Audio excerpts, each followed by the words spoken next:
মানে হৈছে কোন আৰু এই ডবল এইচ ফ্যামিলিৰ এটা ওয়াৰ্ড হুক আমি ডবল এইচ ফ্যামিলিৰ এটা ওয়াৰ্ড বুলি ক'ব পাৰো আৰু আজি আমি আলোচনা কৰিম যে হুৱেদি আমি কেনেকৈ সেন্টেন্স গঠন কৰিব পাৰি দ্যাট মিন্স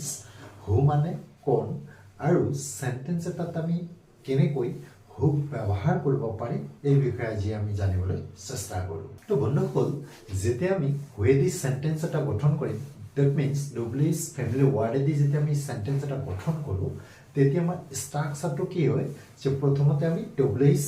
family word দিব লাগে তো আজি আমি জাস্ট হুৱেদি আমি কেনেকৈ সেন্টেন্স গঠন কৰো তাক আলোচনা কৰিম that means প্ৰথমতে আমি হু দিম তাৰ পিছত আমি অক্সিলাৰি ভাৰ্ব লগাই দিম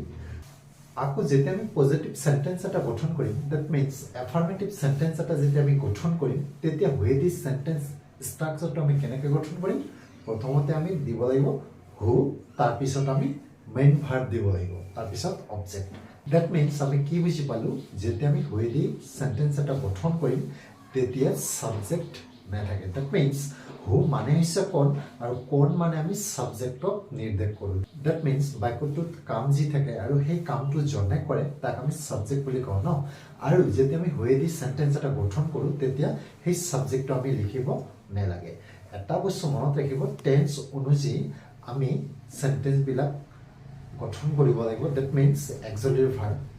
বা লিংকিং ভাৰ্ব আমি ইউজ কৰিব লাগিব আকৌ সেন্টেন্সটো যেতিয়া প্ৰেজেন্ট বা পাস্ট টেন্সত থাকে তেতিয়া আমি ডু ডিড বা ডাছৰ ব্যৱহাৰ নকৰো পজিটিভ সেন্টেন্সত দ্যাট মিন্স এফাৰ্মেটিভ সেন্টেন্সত এইটো মনত ৰাখিবলৈ যত্ন কৰিব আমি কেইটামান এক্সাম্পল লৈছো আৰু সেই এক্সাম্পল কেইটা লৈ লক্ষ্য কৰক নিশ্চয় ডাউট ক্লিয়াৰ হৈ যাব এটা সেন্টেন্স লৈছো ধৰক কোনে কৰে কোনে দ্যাট মিন্স হু তাৰ পিছত আমি দিব লাগিব ইয়াতে চাওক কোনে কৰে এই সেন্টেন্সটো প্ৰেজেন্ট ইনডিফিনিটত হৈ আছে সেই কাৰণে আমি ইয়াত কোনো লিংকিং ভাৰ্ব দিব নালাগে বা ডু বা ডাজ ডিড আমি ইউজ নকৰিম জাস্ট আমি মেইন ভাৰ্বটো বহাই দিম ন তো কোনে কৰে এই সেন্টেন্সটো যেতিয়া আমি হুৱেদি গঠন কৰিম তেতিয়া কি কৰিম যে হু ডাজ আমি ডাজটো কি ইউজ কৰিলো যেহেতু এই সেন্টেন্সত কোনো সাবজেক্ট নাই আৰু সাবজেক্টটো আমি থাৰ্ড পাৰসন সিঙ্গুলাৰ নাম্বাৰ বুলি ধৰিব লাগিব হুৱেদি যেতিয়া আমি কোৱেশ্চন কৰিম ন সেই কাৰণে আমি ইয়াত কি কৰিলো ডুৰ লগত ডাজ লগাই দিলো দ্যাট মিন্স হু ডাজ কোনে কৰিছিল আমি পাস্ট টেন্সত কেনেকৈ ক'ব লাগিব যে কোনে কৰিছিল জাস্ট আমি কি কৰিম পাস্ট টেন্সত আমি ভাৰ্বটো লিখি দিম do did so who did কোনে কৰিছিল আকৌ ফিউচাৰ টেন্সত আমি কি কৰিম যে কোনে কৰিব ন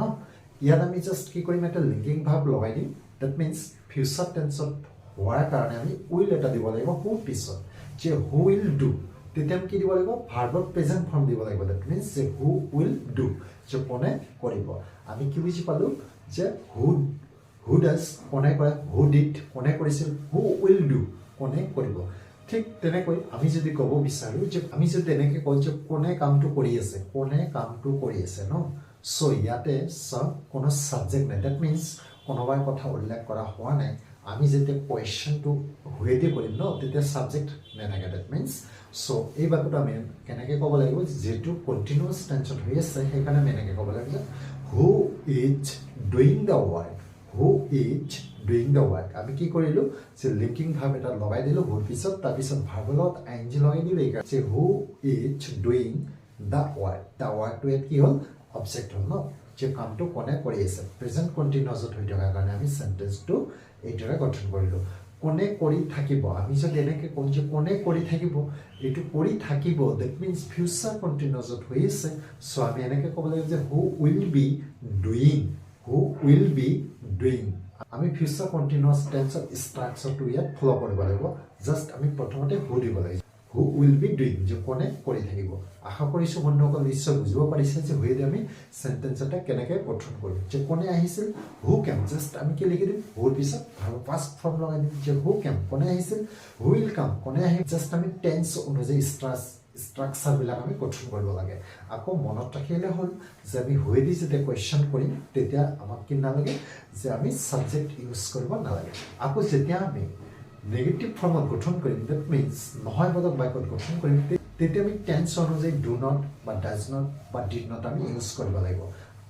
ধৰক হু কেম কোনে আহিছিল এই সেন্টেন্সটো যেতিয়া আমি নেগেটিভ সেন্টেন্সত গঠন কৰিম তেতিয়া এনেকৈ ক'ব লাগিব কেম পাষ্ট টেন্সত থকাৰ কাৰণে আমি ইয়াত ডিড নট দিব লাগিব যে হু ডিড নট কাম এবাৰ কেমটো আকৌ আমি প্ৰেজেন্ট ফৰ্মত লিখিব লাগিব যে কাম হু ডিড নট কাম যে কোনে অহা নাছিল যে কোনে আহে হু কামছ কোনে আহে এইবাৰ আমি ইয়াত কি কৰিম হু ডাজন্ট কাম যে কোনে নাহে আমি জাষ্ট কি কৰিম ডু নট ডাজ নট বা ডিড নট টেন্স অনুযায়ী আমি ইউজ কৰিব লাগিব আশা কৰিছোঁ নিশ্চয় বুজিব পাৰিছে